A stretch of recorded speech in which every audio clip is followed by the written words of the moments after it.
그 하나님에 대한 이미지 모델은 너무나 성경에서 수도 없이 찾을 수 있어요. 근데 우리가 좀 몇 가지로 지금 제가 제안해서 하는데, 나하고 관계 맺고 나하고 인격적으로 관계를 맺는 그 하나님의 모델인데, 아버지, 어머니, 친구 세 가지 모델을 한번 보겠어요. 근데 사실 그 아버지라는 모델이 우리가 성경을 읽다 보면은 너무 가부장적인 문화 자체에서 쓰여졌기 때문에 굉장히 가부장적인 하나님의 모습이 많고, 그런데 이제 그런 이미지가 아닌 다정한 나의 아버지, 그런 모습을 한번 상상해 보셨으면 좋겠어요.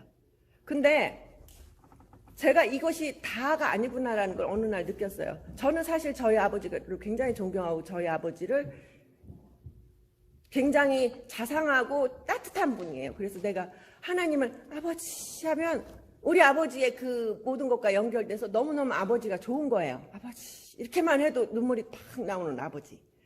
근데 어느 날 제가 어디 그 교회에서 함께 그 어디를 가다가 내 옆자리에 사모님이 앉았는데 자기는 하나님 아버지라고 하면 너무 싫다는 거예요. 그래서 제가 좀 충격을 받았어요.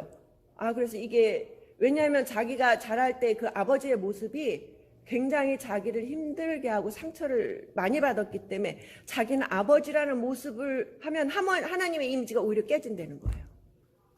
그래서 심지어는 제가 이런 데 가서 설교를 한 적이 있어요. 그 가정폭력에서 그 피해 나와서 이제 쉼터에서 생활하는 여성들만 있는 교회가 있어요. 주기도문을 하늘에 계신 우리 어머니라고 하더라고요. 네. 그러니까 그 사람들한테는 아버지라는 이미지를 떠올리면 폭군인 거야 그냥. 그러니까 이미지를 어머니라고 하더라고요. 그래서 여러분들이 아버지라고 했을 때 좋은 이미지라면 상상할 수 있지만 어머니라고 할 수도 있어요. 왜냐하면 이거를 이제 최근에 주장하는 그 시대가 바뀌면서 가부장적인 세대에서 이제 점점 현대 지금 포스트 모더니즘에 오면서 그 가부장적인 하나님이 오히려 우리가 하나님한테 다가가는 게 어려움을 준다. 그래서 이제 다른 이미지를 제시하는 사람들이 있는데 그게 뭐 신학적으로나 그 사실은 어긋나지 않아요. 근데 지금도 기독교가 보수적이기 때문에 이걸 거부하는 목사님도 계세요. 근데 왜냐하면 히브리어에서 하나님이 여성도 남성으로도 표시되지 않은 분이세요.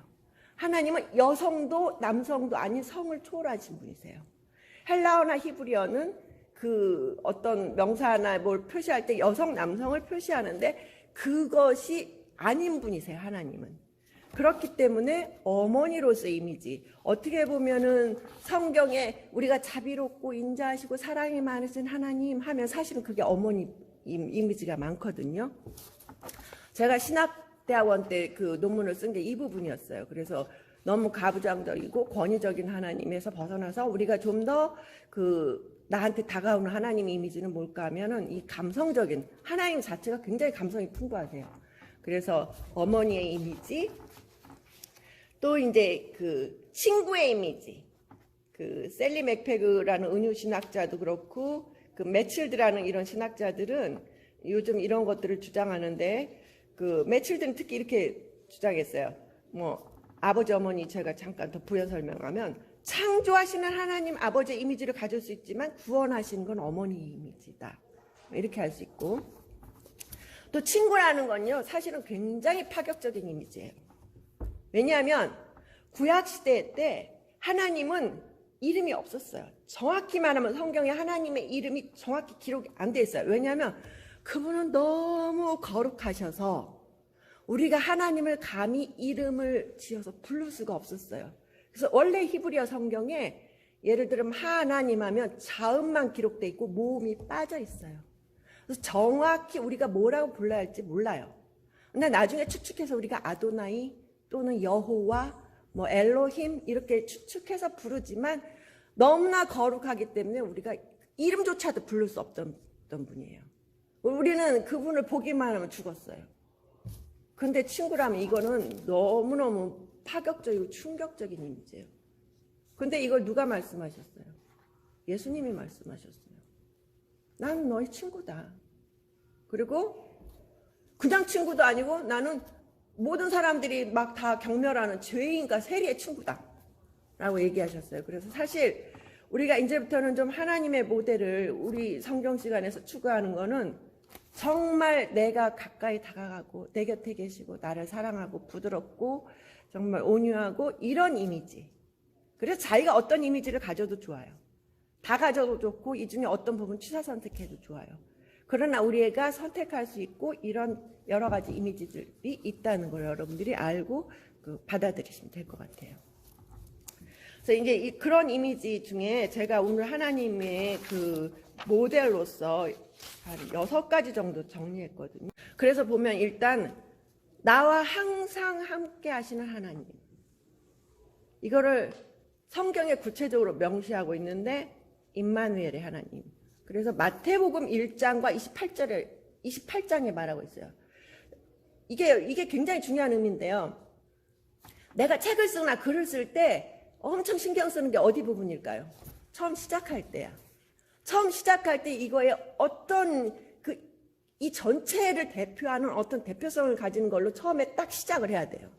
마지막에 마무리가 너무 중요해. 우리가 그래서 서론 결론이라고 글을 쓸 때도 본론에 구별해서 놔두는 거는 처음에 들어갈 때 이 전체를 어떻게 대변하느냐, 마지막에 어떻게 이거 결론으로 전체를 요약하느냐라는 부분에 있어서 마태복음 1장과 28장에 동시에 주장하는 게 하나님이 우리와 함께 계시다는 거예요.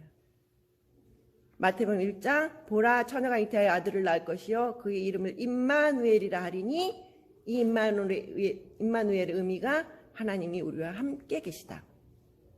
28장 마지막 절에 세상 끝날까지 너희와 항상 함께 있으리라. 이게 굉장히 복음서에서 중요한 부분이라는 거야. 항상. 이게 사실 모든 거의 기본이 제가 뭐 둘째, 셋째, 넷째, 다섯째 다 들어갔지만 사실 기본은 하나님이 우리와 항상 함께 계신다는 거예요. 왜 이게 중요하냐면 우리가 정말 이제 저를 한번 보세요. 우리가 그동안에 거룩하신 하나님, 하늘에 계신 하나님, 감히 우리가 볼 수도 없는 하나님, 그 하나님이었어요. 그 하나님이, 그 거룩하신 분이 인간 세상으로 내려오신 거예요. 우리한테.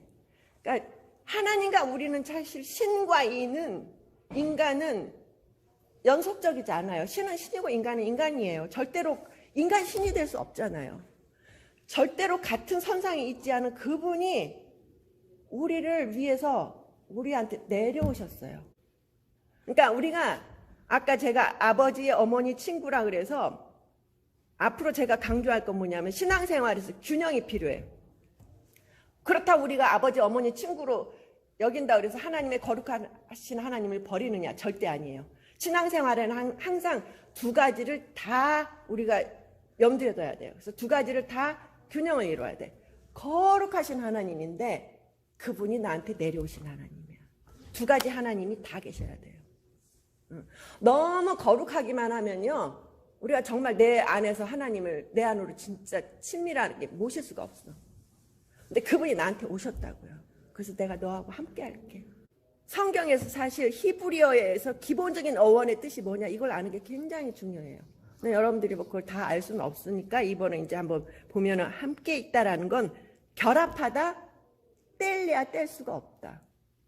그러니까 하나님이 우리한테 내려오셔서 그냥 오셔서 끝난 게 아니야. 나하고 딱 붙어 계신 거예요. 딱 결합해 계셔서 나하고 딱 관계를 맺고 계시고 하나님 나하고 뗄래야 뗄 수가 없는 분이에요. 그런 분. 완전히 나하고 진짜 접착제로 붙인 것 같이 함께 계신 분. 이분이 우리와 함께 하신 하나님 알고 있잖아요. 근데 저는 기적을 일으키는 하나님도 좋지만 저는 이 세상을 혼자 살아나가야 될 때 하나님이 함께 하시다는 게 가장 나한테는 좋은 하나님.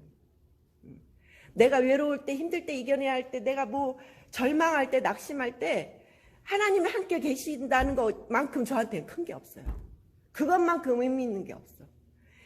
예를 들어 기적이 일어났다. 그때 너무너무 감동하고 좋지만요. 그건 잠시예요.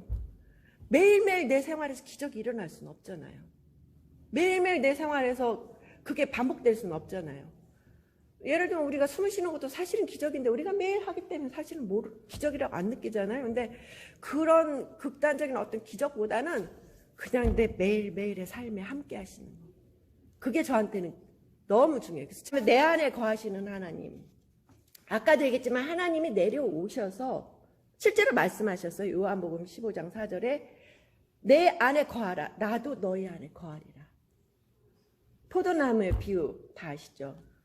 가지가 포도나무에 붙어 있지 않으면 스스로 열매를 맺을 수 없음같이 너희도 내 안에 있지 않으면 그러하리라. 뭐 가지가 나무에 안 붙어 있으면 죽죠. 시들어서. 너희가 내 안에 거하라라고 하나님이 그것만 말씀하신 게 아니라 내가 너희 안에. 그래서 우리가 성찬을 할 때는 하나님이 내 안에, 내가 하나님 안에 그런 상황인 거예요. 내가 하나님 안에. 하나님은 그래서 내 안에 계시다는 거. 너희는 성령의 전이니. 하나님의 성령의 형태로 지금도 내 안에 계세요. 그래서 너무 멀리 하나님을 찾지 마세요. 그 기도의 형태 중에 여러 가지 기도가 있는데 센터링이라는 기도가 있어요. 저한테는 개인적으로 취향에 제일 맞는데 캐톨릭 전통인데 정말 깊이 묵상하면서 내 안에 계신 하나님을 만나는 거예요. 말하는 기도가 아니라 침묵 가운데 하나님을 깊이 들어가서 내 안에 계시는 하나님을 만나는 거예요. 근데 그걸 만나고 나면 진짜로 너무 마음이 평안해져요. 여러분들 혹시 마음이 너무 불안하고 여러 가지 힘들로 뭐 화가 났다든지 할 때 한번 묵상하면서 하나님 하고 부르면서 내 안에 계시는 하나님한테 한번 찾아가 보세요. 계속 찾아 들어가면요. 그 하나님 안에서 평안이 생겨요. 그래서 제일 큰 틀은 그냥 나와 함께 하시는 하나님이세요. 근데 하나님이 함께 하시면서 어떻게 구체적으로 하느냐는 것이 사실은 2, 3, 4, 5, 6은 좀 더 구체적인 설명이에요. 그러니까 나와 함께 하시는 게 가장 큰 틀이에요. 가장 큰 틀인데 그냥 내가 함께 하신다면 너무 막연하잖아요. 그러니까 좀 구체적으로 하기 위해서 2, 3, 4, 5, 6이 사실은 들어가는 거예요. 네, 그렇게 이해하시면 될 것 같아요. 함께 하시는데 나하고 동행하신다고 생각할 수도 있지만 좀 더 긴밀하게 내 안에 계신다는 거.